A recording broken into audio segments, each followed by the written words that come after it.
Hello children, this is Grandma Carla with more of Freddy and the Flying Saucer Plans, and we are on Chapter 7. While Freddy was careering around the county with the false plans, Samuel was waiting impatiently in the First Animal Bank. "A fine kind of bank president that pig is," he grumbled. "Promised to help me find my valuables, and then runs off and leaves an ant in charge of the job." "Look, Mole," said Jinx, who was keeping an eye on things at the bank in Freddy's absence, "why don't you relax? If the ant finds your stuff, they'll report here and we'll go get it. However, how about getting some refreshments? Let's go up to the house and have a drink of milk." "You mean that white stuff you cats like?" "No, thanks."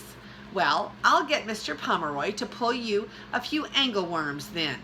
"You'd like that," said Jinx with a shudder. "But suppose the ants have some news for me while we are gone." "I'll get one of the dogs to come down and hold the fort," Jinx replied. So they went up to the house, and Jinx meowed until Mrs. Bean set out a saucer of milk for him. Then he got Mr. Pomeroy to fly down and pull a few angleworms for his guest. Jinx followed the robin across the lawn as he searched for worms, and the latter, who is head of the ABI, knew everything that was going on, brought the cat up to the minute on Freddy's activities. "I put every available operative out in the field as soon as Freddy alerted the office," he said. "You know my lieutenant, Horace, the bumblebee. He's in charge of a mixed crew of bumblebees and birds following Freddy." And he told of the pig's arrest and subsequent escape. "He's still got the false plans, and he's somewhere north of Centerboro. What he'll do next, of course, I don't know." The spies who lost Uncle Ben somewhere west of Buffalo are beginning to come back into Centerboro. But they've all heard about the plans being stolen, probably on the radio, and they're not after Uncle Ben anymore. They're trying to figure out where Freddy is.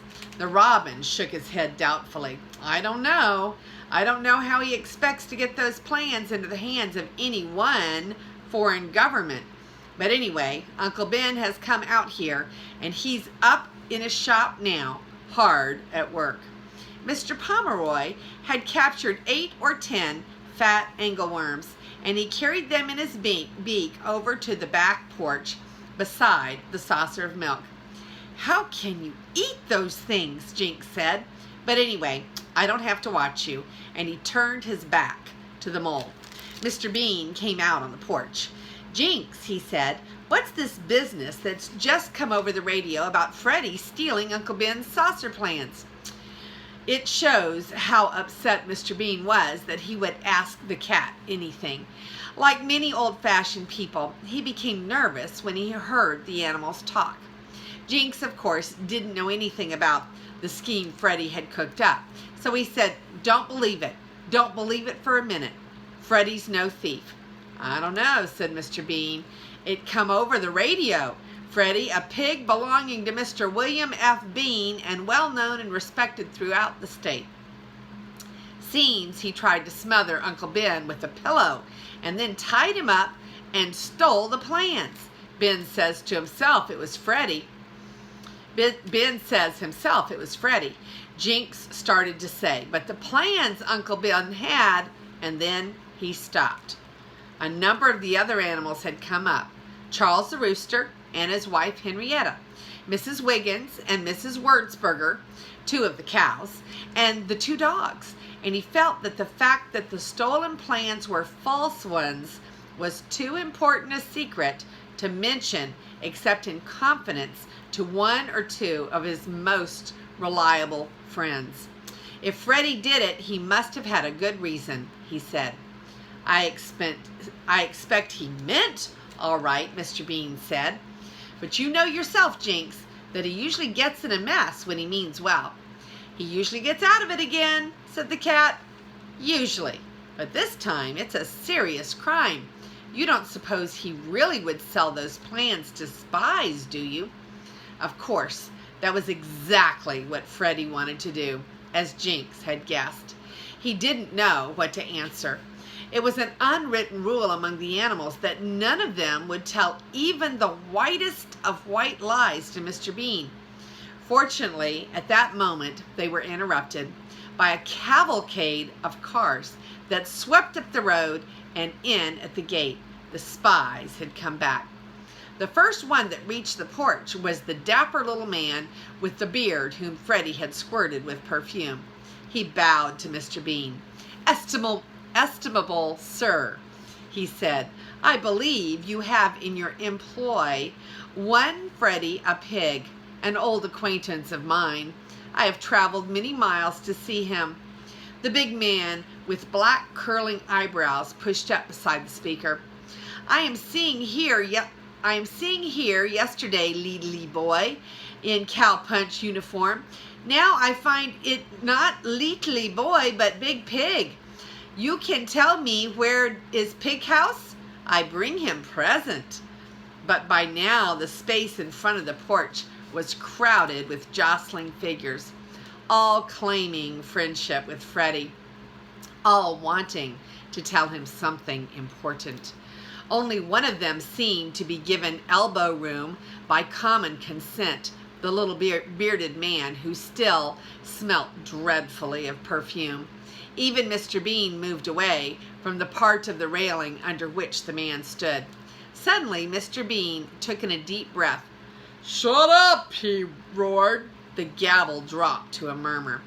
Yesterday you were all asking for Mr. Benjamin Bean, he said. You wanted his saucer plans, but he wasn't here. Well, today he is here, but he hasn't the plans. The radio says that my pig Freddy stole them. Well, the pig isn't here today, and where the plans are, I don't know.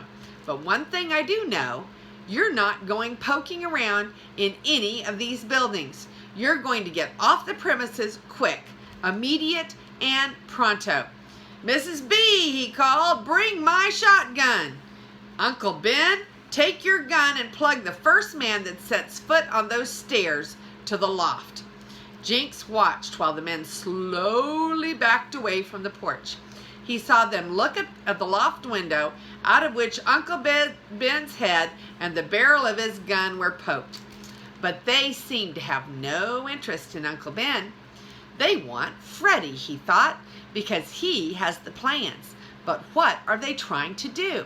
Even if he was here and showed them that cylinder, none of them could steal or try to buy it. Gosh, they're not so smart. But of course, they weren't stupid. Each gang was trying to find Freddy, but each gang had also to watch the other gangs to make sure that they didn't find him and get the plans. And so they all stuck close together and watched one another. Mr. Bean drove the man back into the cars and made them get off his property. But of course, he couldn't order them off the public road, and all the rest of the day they drove up and down the road between the farm and Cinderboro, and up along the back road which ran between Mr. Bean's woods and the big woods north of the farm. These roads were much too narrow to handle such a lot of traffic, and the cars kept sideswiping one another. At times, there were as many as 8 or 10 cars in the ditch between the farm and Cinderboro, and farmers with tractors made quite a lot of money pulling them out. None of the accidents were serious, but many of them were done on purpose.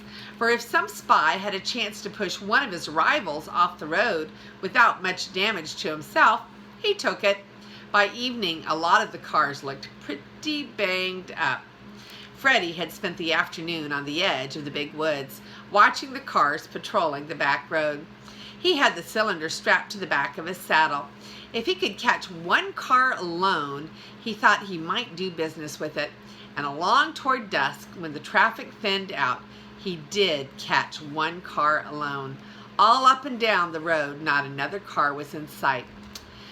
When he had made sure it wasn't a state police car, he dismounted and walked boldly out into the road in front of it, and then suddenly, pretending to be frightened as the car screeched to a stop, dashed back in among the trees, and with one foot in the stirrup was still trying to scrabble into the saddle without really getting into it, when the 2 occupants of the car caught him. They were small, slant-eyed men. Freddy thought they might be Orientals, but they spoke good English. One caught him by the arm, and the other pointed a pistol at him. "All right, Mr. Pig," said the latter. "Let's have those plans." Freddy was perfectly willing to give them the plans, but he didn't think he ought to turn them over too easily. They might be suspicious. "What plans?" he said. Come on," said the first man impatiently. "Quit stalling." The second man put the pistol in Freddy's ear. "I count 3, then I pull the trigger," he said. 1. "Hey, now wait a minute," said Freddy. "What'll that get you? You don't suppose I have them on me, do you?" "I suppose we better find out," said the man with the pistol. With his free hand, he slapped Freddy all over lightly. "Nothing, eh? Well, how about that tube strapped to your saddle?" And then he turned toward it. Freddy shrugged his shoulders and tried to look disappointed as he watched the man undo the strap. But suddenly he was aware that a strong smell of cheap perfume was stealing through the trees and looking toward the road. Freddy saw that the little spy with the beard was stealing after it. He had a pistol in his fist. He pointed it at Freddy's captors and said quietly, "Put your hands up." The men had been so intent on Freddy that they hadn't noticed the car that had slid to a stop behind theirs. Now, as their hands shot up, they swung around and saw it, and the man who threatened them. They saw also and heard 2 more cars, which squealed up and stopped with a jerk.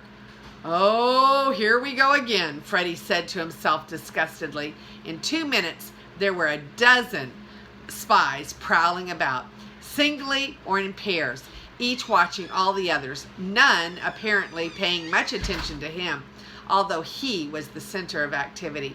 He climbed on Si and rode off, unmolested, through the trees. That is the end of chapter 7. Let's look at our pictures.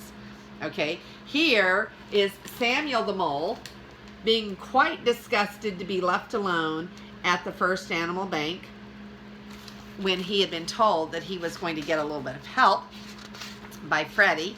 And then here is a picture of the first men that had Freddy. Says, "All right, Mr. Pig," said the latter, "let's have those plans." And there they are with a gun, holding Freddy at gunpoint. And that's the end of chapter 7. And this is Grandma Carla, and I love you.